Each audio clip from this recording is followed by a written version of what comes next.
fan. Your impact is really big. Honored to be here. This is America at Night with Rich Valdes. We begin tonight with the major escalation in President Trump's war on drug cartels in the Caribbean, just as that major Category 5 storm is brewing in the region. And if you're riding along in one of those cartel boats, would you rather take your chances with Hurricane Melissa or Hurricane Donald, a.k.a. Trump's Navy? The USS Gerald Ford is now on its way to the waters of South America, moving closer and closer to Venezuela. It's the world's largest aircraft carrier. The Pentagon says it'll help with Trump's mission of battling the smuggling of illegal drugs into the U.S. It comes as another deterrent. Navy destroyer USS Gravely docked in the port of Spain just yesterday. The Department of War has taken out 10 alleged cartel boats since early September. Trump says the fight will soon be moving from sea to land, another major escalation that critics say would be highly illegal. One prominent Senate Republican says Trump's not only serious about that, but there's going to be congressional briefings on that as well. President Trump told me yesterday that he plans to brief members of Congress when he gets back from Asia about future potential military operations against Venezuela and Colombia. So there will be a congressional briefing about a potential expanding from the sea to the land. I support that idea, but I think he has all the authority he needs. That, again, Senator Lindsey Graham, and the report from ABC News and Elizabeth Vargas, the Gerald Ford Carrier Strike Group moving into the Caribbean near Trinidad right now on standby, ready to go because there may be military action in Venezuela. Now, Venezuela is countering with not only training the fat women that you saw in the video released by the Maduro regime, but also in a report today in Newsweek, just around lunchtime today, Venezuela says it has captured what they call mercenaries that were working with the CIA. So I want to get the scoop on all of this from our guest. Her name is Dr. María Herrera Mellado. She's an attorney and the chief legal and policy analyst at gatewayhispanic.com. Doctora, welcome back. Thank you so much, Rich. Always a pleasure to hear from you. So you've heard this report that the United States is moving an aircraft carrier, a whole strike group, a carrier strike group to the region. There's going to be around 10,000 U.S. troops in that region. What do you think is going on? Do you think this is President Trump saying, you know, as my dad used to tell me in Spanish, hasta aquí llegamos, or is this actually, a military posturing that's going on? Okay, so I think President Trump is serious about, doing all the work to counter the narcotics operation that has been going on for decades.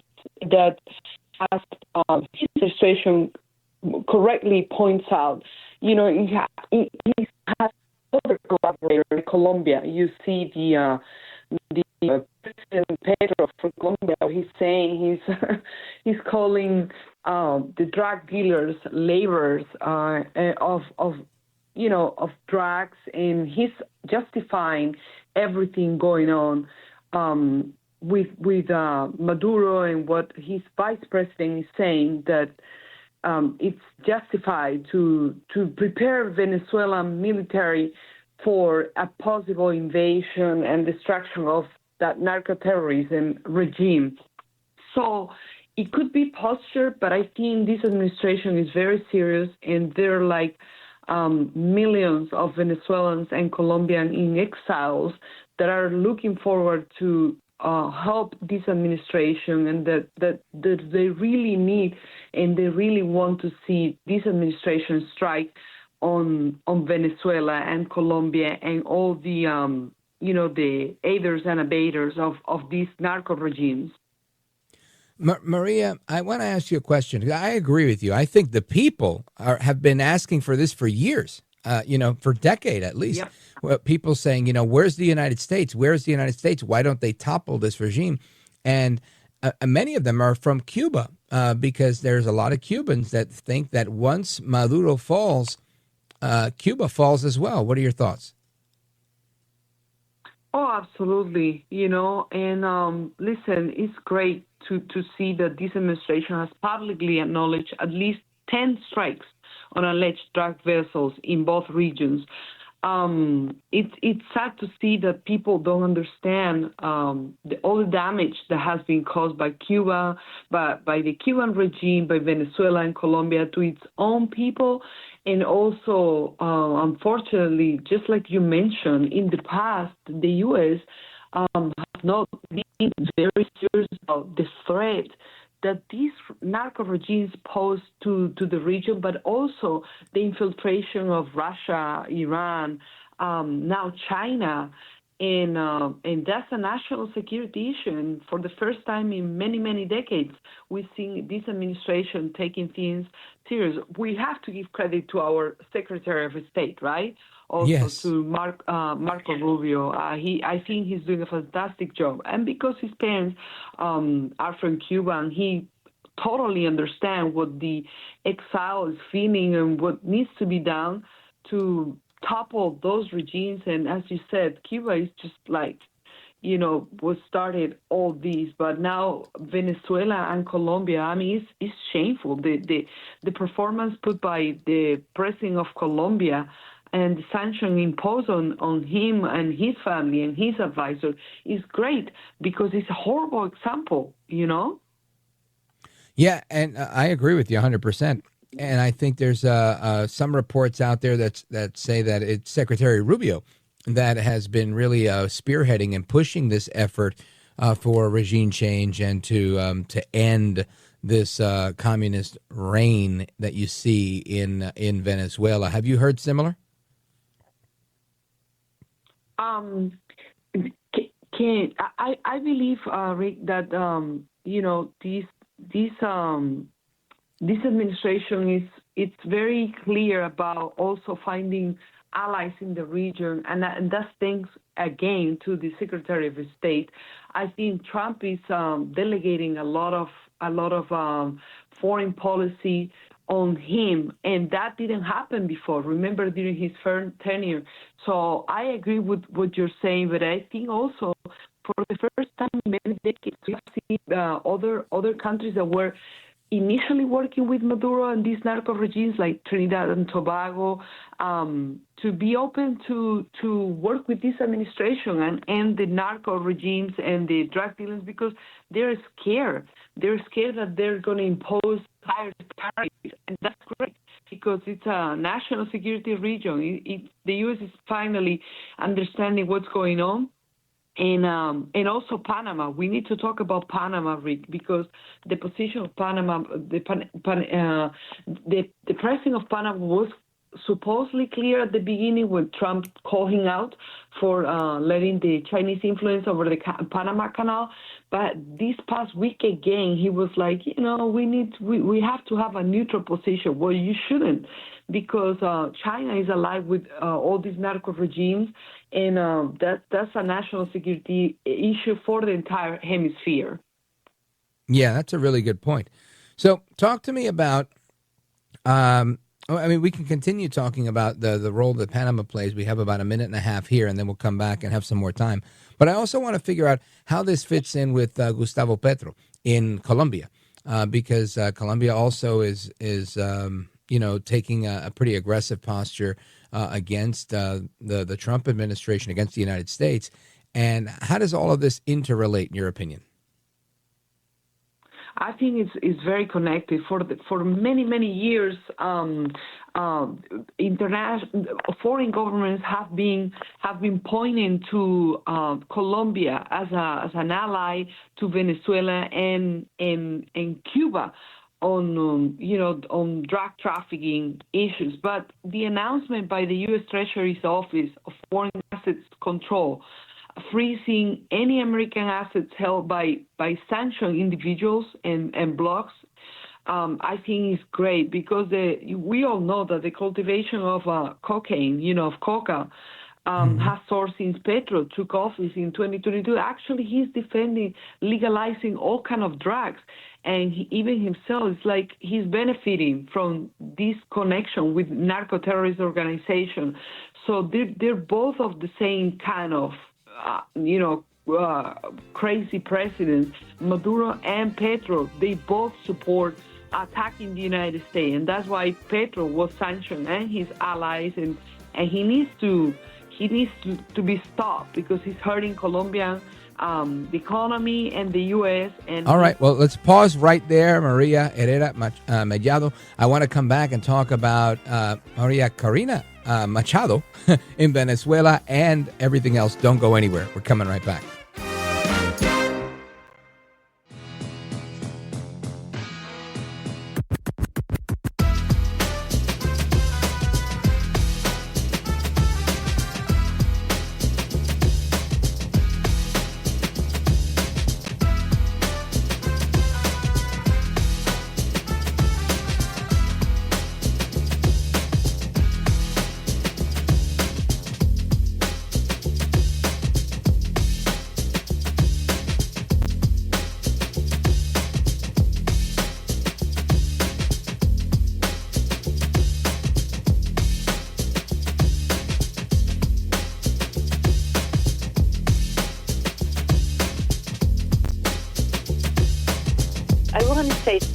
That I really appreciate what you're doing for people and their state of mind and their viewpoints on the airwaves every night. I really do appreciate it. America at Night with Rich Valdes.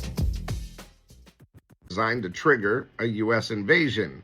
The Maduro regime claims the operation was planned from waters near Trinidad and Tobago, coordinated through the U.S. Southern Command and meant to create a pretext for war.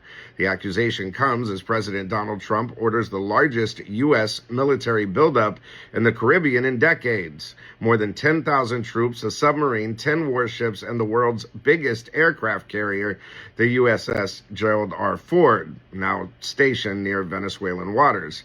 Washington says the mission targets drug cartels. Caracas calls it a cover for regime change. Some say it's about oil. Venezuela compared the alleged plan to the USS Maine explosion of 1898. The U.S. has not confirmed any arrest, and the Miami Herald could not verify the claim. But tensions are rising fast, with covert authority expanded to the CIA and talk of a possible ground operation inside Venezuela. The bottom line here, it's a familiar script: chaos, claims of drugs, talk of liberation, and somewhere in the mix, oil and power. The story is developing.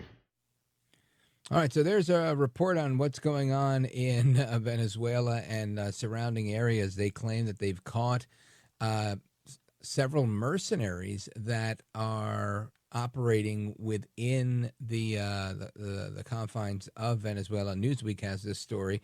Let's see here. Mercenaries with direct information relating to the CIA, as Caracas is accusing Trinidad and Tobago of military provocation, carrying out joint drills with the United States. The Trump administration launching, everything you just heard. So I want to get some reaction to that from our guest. Our guest is María Herrera Mellado. She is an attorney and the chief legal and policy analyst at GatewayHispanic.com. Maria, when you hear this, do you think this is Venezuela making things up to try to seem like they are, fighting back, or do you think they actually caught these mercenaries working for the CIA? Yeah, it wouldn't surprise me if it's just another tactic. I'm sorry, say that again. Your phone cut in and out. I didn't hear anything. Say it again. Okay. Perfect. That it wouldn't surprise me if it's another strategy by Maduro, to divert attention. What is really happening is, the State Department, can you hear me? Yes. Okay. The State Department and CIA have not commented. And as you were mentioning, there cannot be independent verification of these arrests. Usually, this is in the past. Maduro's government has also framed the previous plot as, a pretext of supposedly U.S. invasion, and what we know for sure is that just like in 2020, if I don't know if you remember with the failed Operation Gideon, he also accused U.S.-backed mercenaries of plotting an invasion. So the U.S. at that point they denied direct involvement, but this is different because Trump, a couple of days ago, he also confirmed that he will approve CIA operation in Venezuela. So we really don't know what's going on. But one thing is for sure is that, as you say, it's the largest operation in the Caribbean, and also the fact that other countries like Trinidad and Tobago are carrying joint operation with the U.S. They felt threatened, so they need to do something to justify and also to rattle the international left, because, Rich, this is what it's all about. Now you see even people in Washington, D.C. say, please don't invade Venezuela. It's going to cost life. From Spain, from the far left countries, they're all saying the same thing because they just don't want to accept that there is a major drug dealing operation led by narco regimes and head by presidents like Petro in Colombia and Maduro in Venezuela, and of course their allies in Nicaragua and Cuba. Yeah, so let's talk about that, because if this is some are saying it's about oil, others are saying it's about regime change, but it could really be all of the above, right? Venezuela was obviously one of the richest places in South America for a long time because of their oil resources, and that has quickly dissipated because of communism. So if you look at the grand scheme of things, if you liberate people, allow the free market to work, this woman Machado, who is working with the Trump administration to unseat Maduro, if she can help facilitate the arrest of Maduro, this puts her and her political ambition in a very good place, likely probably making a deal with the United States on oil, which further marginalizes all of the communist partners they have, like Russia or China or anybody else that's looking for oil. And that's a bargaining chip that President Trump needs in order to bring about peace with Ukraine and Russia, in my opinion. So it seems like you have so many multiple wins if you take out Venezuela. Not only do we increase the market for oil, but then you also have the ability to watch the Cuban regime fall, the Venezuelan regime fall, maybe even some of the narco regime in Colombia. Your thoughts? Absolutely. Maria Corina Machado has previously dismissed any sort of propaganda by Maduro, right? He used to call it like a classic Maduro tactic to distract from the internal collapse, just like you said, justify repression and rally anti-imperialist base, which is the far left. And but it would be great to have her statement on this. She hasn't released any public statement. She's focused, like you're saying, on, and she has said this, that she's focused on helping the Trump administration with removing Maduro from Venezuela, and she's very, very aware of the position of Petro and the importance of these narco regimes, and she talks about this. Obviously, she's threatened. She needs to be very careful. Remember that in the past election, she was removed from the ballot. She had to pick another contender, and she knows that she can disappear at any point. But does Maduro want to do that? I don't think so, because this administration is very serious about getting rid of Maduro. And I don't know if this is true, but they say that there was some negotiations for the past couple of weeks where Maduro was trying to say, hey, maybe we can put a transition in government here. Maybe I can go somewhere else. But hopefully, where do you think he's going to go? To Miami? Because to Cuba? No, I'm pretty sure he'll try to end up in Dominican Republic, like all these Venezuelan tyrants and all these far left politicians, like Spanish politicians. They're all pay for the Dominican Republic citizenship. I don't know what's going on there, but Maduro, apparently Trump said absolutely no. I think if María Corina Machado, someone close to her, can be the person transitioning back to power in Venezuela, that'll be great. But from his first term, we learned that things are not as simple as they look, and that even with the international arena supporting Guaido at that time, it was impossible to remove Maduro, and we need to be very careful, because we know for sure that China, Iran, Russia, they're all supporting Venezuela. They're all helping Venezuela. Even Mexico, right, Rich? We should talk about Mexico. They're the distribution partner for the narco-terrorists.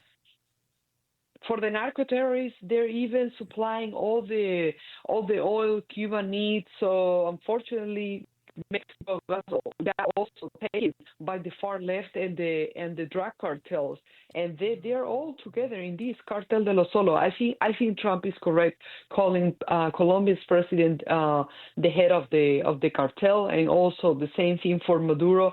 But we'll see. The U.S. also needs to play careful, because he has so many other fronts open, like you say, trying to settle the war in Ukraine. He's doing great things in the Middle East, and now in Asia. We have big stakes in all these, but I think they should not leave the region at the hands of the Chinese and the Russians and the Iranians, because these are actual enemies.